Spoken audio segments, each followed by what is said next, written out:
முதல்ல தொடங்கலாம். அதாவது, அவரிடத்தில் ஒரு 10 ரூபாயை கொடுத்த போது, நீங்கள் எனக்கு கொடுக்காதீர்கள், கையில் வைத்துக் கொள்ளுங்கள், நான் எடுத்துக்கொள்வேன், ஏனென்றால் நான் கவிஞன் என்று பெருமிதத்தோடு சொன்னார் என்றால் அதான் உண்மை. பாரதி இந்த சிந்து நதியின் இசை என்ற அந்த பாடல் எல்லோருக்கும் தெரியும் இல்லையா? அதில் அவர் சொல்வார், கங்கை நதிப்புறத்து கோதுமை பண்டம் காவிரி வெற்றிலைக்கு மாறுகொள்வோம். நீங்க கங்கை சமவெளியில் விளைகிற கோதுமைக்கு மாற்றாக எங்கள் தஞ்சை மண்ணில் விளையக்கூடிய வெற்றிலையை மாற்றாக தருவோம். ஒரு உணவு பண்டத்திற்கு இன்னொன்று மாற்று. அடுத்தது என்ன சொல்வார்? சிங்க மராட்டியர்தம் கவிதை கொண்டு சேரத்து தந்தங்கள் பரிசளிப்போம். ஏனென்றால் கவிதைக்கு யாரும் நிகராக எதையும் கொடுக்க முடியாது. கவிதைக்கு கப்பம் கட்டலாம், கவிதைக்கு பரிசு தரலாமே தவிர அதற்கு நிறையாக வேறு எதையும் சொல்ல முடியாது என்பதால் தான் சிங்க மராட்டியர்தம் கவிதை கொண்டு சேரத்து தந்தங்கள் பரிசளிப்போம் என்று பாரதி பாடினார். கவிதையினுடைய ஆற்றல். இங்கே நாடகம் என்பதற்கும் தமிழர்களுக்கும் நெருங்கிய தொடர்பு உண்டு. நேற்று எங்கள் ஐயா பேசினாங்களே சிலப்பதிகாரம், ஐயாவுக்கு தெரியாதது இல்லையே, அதனுடைய பெயரே நாடக காப்பியம்தான். சிலப்பதிகாரம் என்பதே நாடக காப்பியம்தான். அந்த வழக்குரை காதையை நீங்க பேசினாலே அதுவே ஒரு நாடகத்தினுடைய கூற்றாகத்தான் அமையும். சரிதான தம்பி? ஒரு சிரமம் என்னன்னா, நீ முன்னால உட்கார்ந்து இருக்கிறது. ஏன்னா அவரை மேடையில வச்சு பேசித்தான் எங்களுக்கு பழக்கம். வெளியே என்ன போக சொல்லுவோமா? அதனாலதான் தம்பி கொஞ்சம் ஒதுங்கி இருக்கிறார். ஏன்னா ஒரு மதிப்பெண் போடுறது மாதிரி நமக்கு ஒரு உணர்வு தோன்றுகிறது. தம்பி மேடையில இருந்து பேசித்தான பழக்கம். இங்க நம்ம தஞ்சை பெரிய கோயில்ல ஒரு கல்வெட்டு இருக்கு. ராஜராஜ சோழனுடைய வாழ்க்கையை நாடகமாக நடித்திருக்கிறார்கள். அந்த நாடகத்துக்கு பெயர் ராஜராஜேஸ்வரம். அதே போன்று கங்கை கொண்ட சோழனுடைய வாழ்க்கையையும் நாடகமாக நடித்திருக்கிறார்கள். நாடகம் தமிழர்களுக்கு புதியது அல்ல. அதற்கு பிறகு கூத்து என்ற கலையாக இது இருந்தது. இன்று இருக்கிற வடிவத்தை அது அடையவில்லை. கூற்றுன்னு ஒரு நிலையிலே இருந்திருக்கு. நாடகம் என்கிற ஒரு வடிவத்தை அது பெற்ற போது முதலில் தமிழகத்தில் நடிக்கப்பட்டதெல்லாம் புராண நாடகங்கள் தான், சமுதாய நாடகங்கள் அல்ல. தமிழ் சினிமாவே அப்படித்தானே தொடங்கியது. தம்பி சொன்னார். அதுல வரக்கூடிய பாடல்களை நீங்க பார்த்தீங்கன்னு சொன்னா, அந்த பாடல்கள் வழியாக அவர்கள் எழுப்பிய அந்த உணர்வு என்பது மிக பெரிது. நம்முடைய மக்கள் எப்படி துன்பப்படுகிறார்கள். இலங்கை தேயிலை தோட்டத்தில் நமது இந்திய பெண்கள் படுகிற பாட்டை துன்பக்கேணி என்கிற ஒரு சிறுகதையில் புதுமைப்பித்தன் அற்புதமாக வடித்திருப்பார். இங்கே டிபி பொன்னுசாமி பிள்ளை அவர்களுடைய நாடகம். அந்த நாடகத்தில் பாடுகிறவர் யார் என்றால் கே சாரங்கபாணி. பின்னால திரைப்படத்தில் எல்லாம் அருமையாக நடித்த ஒரு நடிகர். அவர் பாடுகிறார், காப்பி ரப்பர் தேயிலை கரும்பு தோட்டத்தில் நம் இந்தியரை கூலி என்று பெயர் கொடுத்து ஐயையோ செய்கின்றார் கொடுமைகளை. நம்ம இந்தியர்களுக்கே அவர்கள் என்ன பெயர் கொடுத்தார்கள் தெரியுமா? கூலி. நாடாண்ட தமிழினம் என்ன பெயரை பெற்றதென்றால் கூலி. இந்த பாடலை பாடுகிற போது மக்களிடையே ஒரு கிளர்ச்சி வருமா. சிதம்பரநாதன் என்ற ஒரு நடிகர், அவர் பாடகரும் கூட. அவர் எவ்வளவு தைரியம் கொடுக்கிறார் பாருங்க. கலெக்டர் கடவுள் அல்ல, கான்ஸ்டபிள் எமனும் அல்ல, அஞ்சிடோம் எதற்கும், அரசியல் ஆணவத்துக்கு அடிபணியோம். நாடகத்துல பேசுகிற போதே, என்ன அன்றைக்கு சிப்பாயை கண்டால் அஞ்சக்கூடிய காலம். எனவேதான் இவர் பாடுகிறார், கான்ஸ்டபிள் எமன் அல்ல, கலெக்டரை கண்டு நாங்கள் அஞ்ச மாட்டோம் என்று பாடுகிற போது சாதாரண மக்களுடைய மனதில் ஒரு பெரிய ஒரு புரட்சி விதையை நாடகங்கள் தூவிக்கொண்டிருந்தன. தம்பி விஸ்வநாததாசை பற்றி அருமையா சொன்னார். அவரை பற்றி சொல்லணும். அவரை கைது செய்ய வந்த போது அவர் கேட்டார், யாரை கைது செய்ய வந்தீர்கள்? அவர் சொன்னது சரிதான். விஸ்வநாததாசை பாடி நான் யார், இப்போது மேடையில் இருக்கிற போதும் முருகன். கீழே இறங்கிய பிறகு விஸ்வநாததாசை நீங்கள் கைது செய்யலாம். கீழே இறங்கிய பிறகு கைது செய்ய வந்தார்கள். நீங்கள் யாரை கைது செய்ய வந்திருக்கிறீர்கள்? எதற்காக? ஆங்கிலேயர்களுக்கு எதிராக பாடலை பாடியதற்காக கைது செய்ய வந்திருக்கிறோம். அந்த பாடலை பாடியது முருகனே தவிர விஸ்வநாததாஸ் அல்ல, இல்லையா? என்னை நீங்கள் எப்படி கைது செய்ய முடியும்? முடிந்தால் முருகனை கைது செய்து கொள்ளுங்கள். அவங்களே திணறி போய் விட்டுட்டாங்க. ஆனால் பிறகு அவர் பட்ட பாடு என்பது மிக பெரிது. எல்லாவற்றையும் இழந்த போதும் அவர் இந்த தேசியத்திற்காக, விடுதலைக்காக பாடுவதை ஒருபோதும் நிறுத்தவில்லை. அவருடைய சிறப்பு என்னவென்றால், சென்னையில் நாடகம் நடந்து கொண்டிருக்கிற போது கழுகாசல காட்சி என்று சொல்வார்கள், மயில் மேல் அமர்ந்து பாடுவதைப் போல அப்படி பாடிக்கொண்டிருக்கிற போதுதான் அவருடைய உயிர் பிரிந்தது.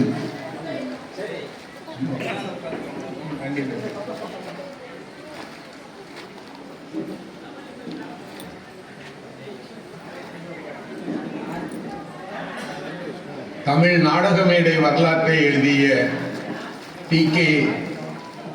சகோதரர் எழுதுகிறார், அந்த காலத்துல இந்த பாடல் திருவிழாக்கள் எல்லாம் பாடப்படுமா? இது நாடக மேடை பாடல், ஆனா திருவிழாக்கள்ல பாடப்படுமா? வாராண்டா வாராண்டா வெள்ளக்காரன், வரட்டும் பாக்கறேன் தொப்பிக்காரன், போராண்ட மன்னர் பிறந்த மண்ணில் பொட்டை அதிகாரம் பண்ணவாராம், வெள்ளைக்காரன் போட்ட வெள்ளி பணம் வேடிக்கை காட்டுதான் கொள்ளை பணம், வெள்ளை பணத்துக்கு ஆசைப்பட்டு தேசம் கொலையாதே ஆண்டியப்பா. நம்முடைய இந்திய மக்களுக்கு சொன்ன வார்த்தை, இந்த பணத்திற்கு ஆசைப்பட்டு உன்னுடைய இயல்பை இழந்து விடாதே என்றார். அதே போல நாடகத்துல பாடுற பாட்டு, நம்முடைய எல்லாவற்றையும் அவன் நிர்ணயம் செய்தான். ஊராம் ஊராம் தோட்டத்துல ஒருவம் போட்டா வெள்ளரிக்காய், காசுக்கு 2 விற்க சொல்லி காகிதம் போட்டானா வெள்ளக்காரன், யாரோ உழைச்சு பாடுபட்டால் இவன் யார் இங்கு வந்து வரி கேட்கிறது. நாடகத்துல பாடின பாடலை பாருங்க. அடுத்த வரி, நேரா வரட்டும் பார்த்துக்கிறேன், கழுத்தை நெரிச்சு விரட்டுறேன். இப்போ மக்களிடத்தில் அந்த உணர்ச்சியை, இவன் யார் நம்மிடத்தில் வந்து இங்கு ஆட்சி செய்வதற்கு என்கிற உணர்வை தந்தார்கள் அல்லவா? இப்ப ரொம்ப அருமையா பகத்சிங்கை பற்றி சொன்னீங்களே. உத்தம் சிங் எதற்காக அவர் தூக்கு மேடை ஏறினார் என்பது தெரியும். டயரை கொல்ல முடியல, மைக்கேல் ஓட்வியரை சுட்டதுனால அவர் வந்து தூக்கு மேடை ஏறினார். தூக்கு மேடையில் அவர் கொடுத்த வாக்குமூலம் உலக புகழ் பெற்ற வாக்குமூலம். அவர் சொன்னது என்ன தெரியுமா? நான் என்ன தவறு செய்ததற்காக என்னை தூக்கிலேற்றுகிறீர்கள்? நீங்கள் எங்கள் மண்ணில் செய்யாத தவறா? எங்கள் மக்களை நீங்கள் காக்கை குருவிகளைப் போல சுட்டு தள்ளி இருக்கிறீர்கள். உங்களை நாங்கள் தண்டிக்க முடிந்ததா? எங்கள் மக்களை சுட்டு தள்ளியது மட்டுமல்ல, எங்கள் செல்வங்களை எல்லாம் அள்ளி கொண்டு போகிறீர்கள். உலகத்திலேயே மிகப்பெரிய கொள்ளைக்காரர்கள் யார் என்றால் அது ஆங்கிலேயர்களாகத்தான் இருக்க முடியும். உங்களை தண்டிக்க என்னால் முடியவில்லை. ஆனால் நீங்கள் செய்த செயலில் ஒரு சிறு செயலை செய்ததற்காக, எங்கள் மண்ணில் கொடூரத்தை விளைத்தவனை பழிவாங்கியதற்காக எனக்கு தூக்கு தண்டனை என்று சொன்னால் உங்களுடைய ராஜநீதி மிக நன்றாக இருக்கிறது.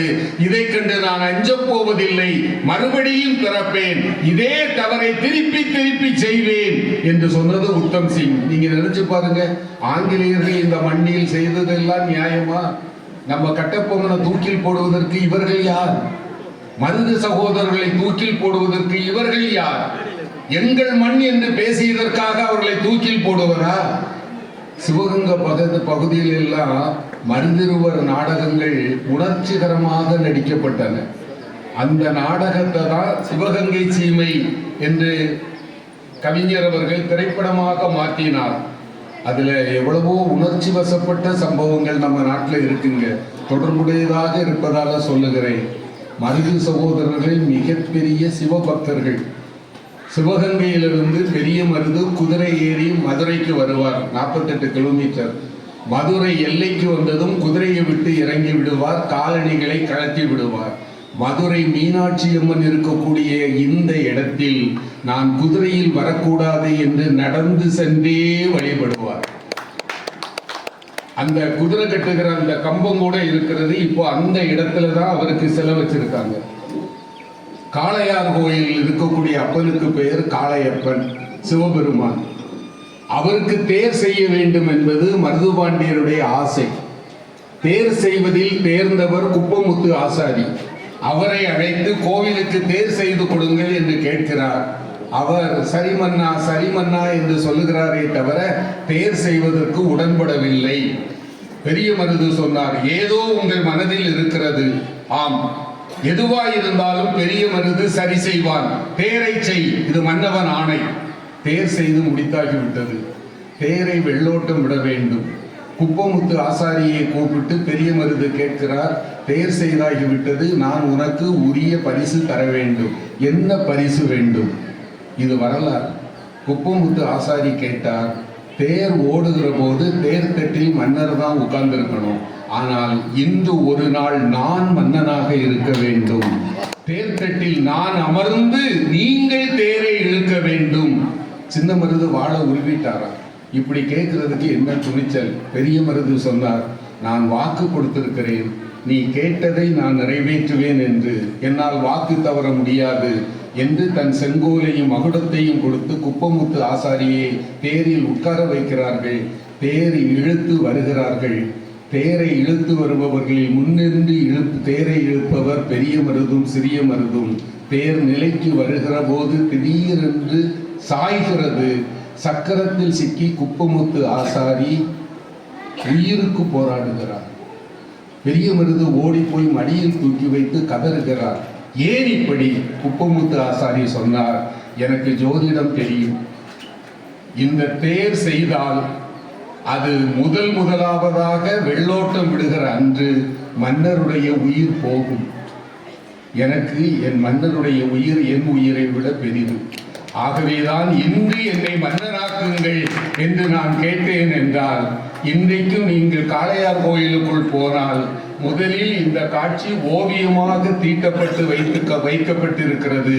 அந்த மக்களிடையே வழங்குகிற பாடல், பெரிய மருது வந்தாலும் தேர் ஓடாது, சிறிய மருது வந்தாலும் தேர் ஓடாது, தேருக்குரியவன் குப்பமுத்து ஆசாரி வந்தால் மட்டுமே தேரோடும் என்பது இன்று அந்த மக்களிடையே சாதாரண வழக்கமாக இருக்கிறது. இது ஏன் சொல்லுகிறேன் என்றால், ஒரு மனிதன் தன் அரசன் மீது வைத்திருந்த பற்று அல்ல, நாட்டை ஆளுகிற அரசன் என்பதால் தான் நாட்டின் மீது வைத்த பற்று அரசன் மீது வைத்த பற்றாக மாறுகிறது.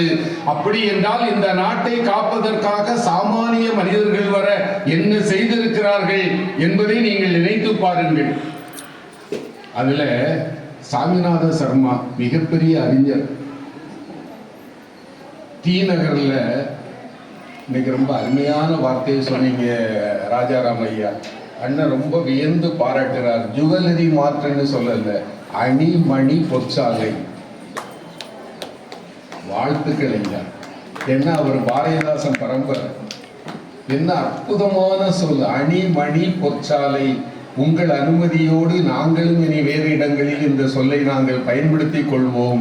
1000 நன்றிகள் உங்களுக்கு. ஏனென்றால் தமிழுக்கு புதியதை தருகிறவர்கள் ஒரு புதிய உயிரையே தருகிறார்கள் என்று பாரதி சொல்வார்.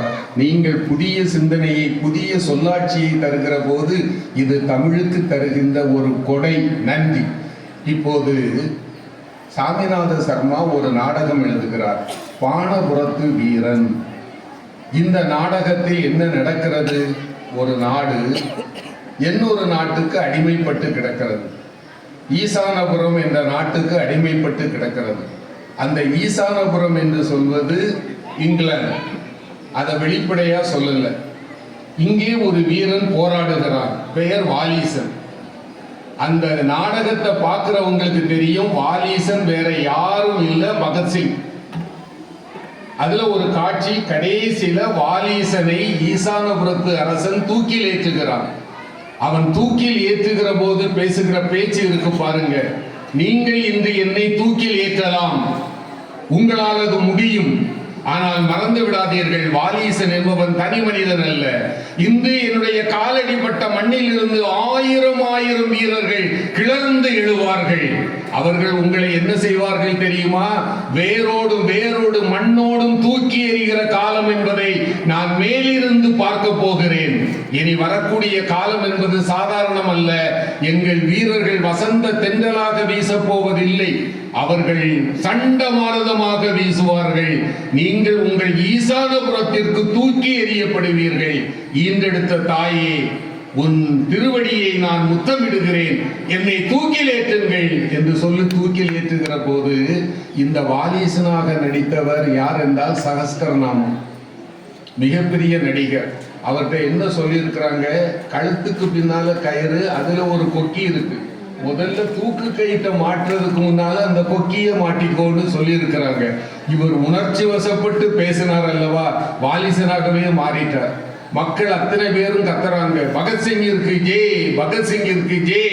ஏனென்றால் நாடகம் வாலிசனை பற்றியது. ஆனால் மக்கள் என்ன சொல்லுகிறார்கள்? பகத்சிங்கிற்கு ஜே. கயிற்றை இழுத்தா இவ உண்மையிலேயே தூக்க தொங்குறார். அப்புறம் நல்ல வேளை இந்த ஹார்மோனியம் வாசிக்கிறவர் கவனிச்சுட்டாராம். ஐயோ, திரைய போடு, ஆளை இறக்குன்னு சொன்னா கழுத்து இறுகி உயிருக்கு போராடி கொண்டிருக்கிறார். சகஸ்கரநாமம் இதை எழுதுகிறார். அந்த ஹார்மோனியம் வாசிக்கிறவர் மட்டும் ஒரு 2 நிமிஷம் நான் பார்க்கலன்னா நான் பகத்சிங் போன இடத்திற்கே போயிருப்பேன் அப்படின்னு. அப்போ இந்த நாடகத்தில் நடிக்கிறவர்கள் எவ்வளவு உணர்ச்சி வசப்பட்டார்கள், அதை பார்த்து கொண்டிருந்தவர்கள் எவ்வளவு உணர்ச்சி வசப்பட்டார்கள் என்பதை தயவு செய்து நீங்கள் நினைத்து பாருங்கள். இன்னொன்று மட்டும் நான் சொன்னால் அந்த 1 மணிக்குள்ள முடிக்க முடியாது, சொல்லிடுறேன். இந்த மண்ணினுடைய மகத்தான மனிதர் சுப்பிரமணிய சிவா, பழவங்காடி பயில்வான்னு அவருக்கு பெயர். திருமணமாகி ஒரு நாள் கூட தாம்பத்திய வாழ்க்கை நடத்தவில்லை. அவரை வணங்குறதை விட அவருக்கு வாழ்க்கைப்பட்ட அன்னை மீனாட்சியை வணங்கணியா. அந்த அம்மாவுக்கு பேரு மீனாட்சி. திருமணம் ஆயிற்று. அவர் என்ன சொன்னார் தெரியுமா? என் உடம்பு என்பது உறுதியாக இருக்க வேண்டும், வேறு வழி இல்லாமல் திருமணம் செய்து விட்டேன், என்னை மன்னித்து விடு. ஏனென்றால் நான் எதிர்ப்பது சாதாரணமானவரை அல்ல, உலகிலேயே வல்லமை படித்த பிரிட்டிஷ் ஏகாதிபத்தியத்தை. அதை எதிர்ப்பதற்கு என்னிடத்தில் இருப்பது வலிமையான என்னுடைய உடம்பு, இதை பலவீனப்படுத்த விடமாட்டேன்னு சொன்னார். பயில்வான் சிவா என்றுதான் அவருக்கு பேரு. ஆனா சிறைச்சாலையில் அவரை படுத்தின கொடுமையில சுப்பிரமணிய சிவா அழுகி போன உடலோடு தொழுநோயாளியாக வந்தார். இந்த மண்ணுக்காக அவர் கொடுத்த விடை. 45 வயது வரைக்கும் தான் வாழ்ந்திருக்கிறார். நல்ல நாடகம் எழுதுவார். வீர சிவாஜி, ராஜா தேசிங்கு. இதுல வீர சிவாஜி நாடகத்தில் எதை பயன்படுத்துகிறார் என்றால் பாரதியாருடைய பாடல் வரிகளை தன்னுடைய சைனியத்திற்கு சொல்வதாக பாரதி எழுதியது என்று பாரதி தலைப்பிட்டு எழுதுவார். வரிகளுடைய கூர்மையை பாருங்க. ஒரு மனிதனால எதையும் தாங்கிக் கொள்ளவான். உணர்வுள்ள மனிதனால் தன்னை பெற்ற தாய் அவள் மீது இன்னொரு ஆடவன் கரம் வைப்பதை பார்த்து கொண்டிருந்தால் அவன் மனிதனா? பாரதி எப்படி சிந்திச்சிருக்கிறான் பார்த்தீங்களா? தாய் பிறன் கைப்பட சகிப்பவனாகி நாய் என வாழ்பவன் அமரேன் உண்டுகொள். தாய் திருநாடு பாரத நாடு நின் தாய் திருநாடு, நீரதன் புதல்வர் இன்னினை அகற்றாதீர். இத சமர்த்த ராமதாசர் வேடத்துல சுப்பிரமணிய சிவா நடிக்கிறார். சீனிவாசன் என்கிறவர் சிவாஜியாக நடிக்கிறார். அவருக்கு உபதேசம் பண்ணுவதை போல சுப்பிரமணிய சிவா இதை பாடுவாராம். தாய் பிறன் கைப்பட சகிப்பவனாகி நாயன வாழ்பவன் அவரையும் கொண்டு கொள். இல்லையா? பாரத நாடு நின் தாய் திருநாடு, அந்நியன் அவள் மீது ஆட்சி செலுத்துவதை நீ சகித்து கொண்டிருக்க போகிறாயா? முதலாவதாக இந்திய நாட்டில் தடை செய்யப்பட்ட நாடகம் வீர சிவாஜி. இந்த நாடகத்தை அரங்கேற்ற கூடாது என்று தடை செய்திருக்கிறார்கள். ஆனா அவர் அதை பற்றி எல்லாம் கவலைப்படலை. நீ என்ன தடையும் போடு, என்ன கைது செய் என்று ரயில்ல போகக்கூடாது. அவர் தொழுநோயாளி என்பதால மாட்டு வண்டியில ஊர் ஊராக போய் இந்த நாடகத்தை அரங்கேற்றி இருக்கிறார். அதனால் அவர் அனுபவித்த துன்பங்கள் இவ்வளவு அவ்வளவு அல்ல. இப்படி நம்ம சொல்ல போனா சொல்லிக்கொண்டே போகலாம். இன்னொருவர் நம்ம இந்த பெயரோட நிறைவு செய்கிறேன். கிருஷ்ணசாமி பாவலர். மதுரையில தேப்போ மீனாட்சி சுந்தரனார் என்று ஒரு அற்புதமான தமிழறிஞர் துணைவேந்தராக இருந்தார். அவருடைய தமையனார். சிலப்பதிகாரத்தை பற்றி எத்தனையோ அற்புதமான நூல்கள் வந்திருக்கின்றன. ஆனால் காணல் வரியை பற்றி தேப்போமி எழுதிய நூலுக்கு இணையாக இன்னொரு நூலை சொல்லவே முடியாது. அந்த ஒரு காதையை பற்றி 500 பக்கங்களுக்கு மேல் எழுதியிருக்கிறார். அவருடைய நாடகங்கள் தேசபக்தி, கதரின் வெற்றி, இந்த நாடகங்களை நடத்தி இருக்கிறார். இதுல சிறப்பு என்ன தெரியுமா? இந்த நாடகங்களை அவர் இந்தியாவில் மட்டும் நடத்தவில்லை. லண்டனுக்கு சென்ற போது அன்று ஆட்சி செய்த எலிசபெத் மகாராணியின் முன்னால் கதரின் வெற்றியை அவர் நடத்தி காட்டி இருக்கிறார். அதுல காதலனும் காதலியும் எப்படி பேசுறாங்க. காதலி ஒரு பெரிய கோடீஸ்வருடைய மகன். இவன் காதலன் சொல்லுகிறான், ஒன்னே எனக்கு ரொம்ப பிடிச்சிருக்கு, ஆனா ஒன்றே ஒன்று எனக்கு அசிங்கமா தோணுது. அப்படி என்னிடத்துல நீங்க எந்த அசிங்கத்தை பார்த்தீங்க? நீ அணிந்திருக்கிற ஆடை இருக்கிறதே, இது கதராடை அல்ல. கதராடையை தவிர வேறு எந்த ஆடையை பார்த்தாலும் என்னால் தாங்க முடியாது. இது அசிங்கமாக இருக்கிறது, அகற்றிவிடு. அவ சொல்றா, வேறு கதராடை அணிந்தா எங்க அப்பா வீட்டை விட்டு வெளியே போடு சொல்றாங்க. நான் என் வருங்கால கணவன் பேச்சை கேட்பதா, அப்பாவின் பேச்சை கேட்பதா? இப்ப காதலன் சொல்லுகிறான், நான் வேண்டும் என்றால் கதராடையோடு என்னோடு வா. வேறு ஆடையோடு என் மனைவி வருவதை என்னால் ஏற்க முடியாது.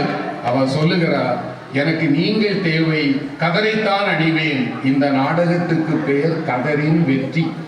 இந்த நாடகத்தை எங்கே நடத்தி இருக்கிறார் என்றால் இங்கிலாந்தில் சென்று.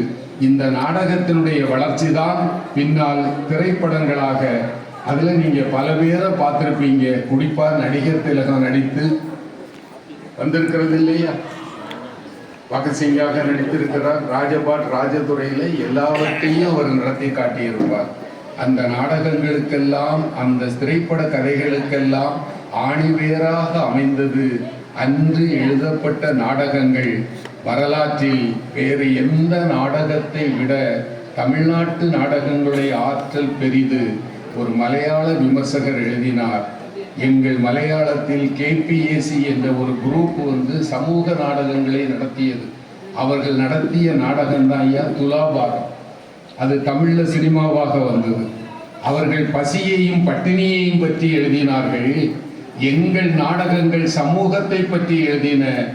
ஆனால் தமிழ்நாட்டு நாடகங்கள் அளவுக்கு தேசபக்தியை எங்கள் நாட்டு நாடகங்கள் எழுதியது இல்லை என்பதை நான் ஒப்புக்கொள்ள வேண்டும் என்று சொன்னால், நம் நாட்டு விடுதலையில் நம் நாடகங்களுடைய பங்கு என்பது மிக மிக பெரிது. இதுல ஒருவரை மறந்துடக்கூடாது. அந்த இசையை பற்றி தம்பி சொன்னதுனால நான் ரொம்ப சொல்லல. அன்று ஹார்மோனிய வாசிக்கிறவர்கள்னு இருப்பாங்க.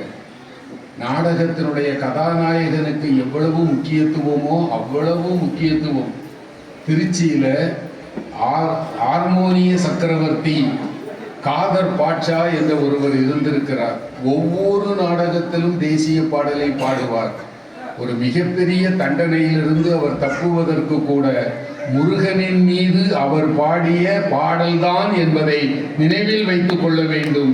கமலவேணின்னு ஒரு அம்மா, பெண்களும் சாதாரணமானவர்கள் அல்ல.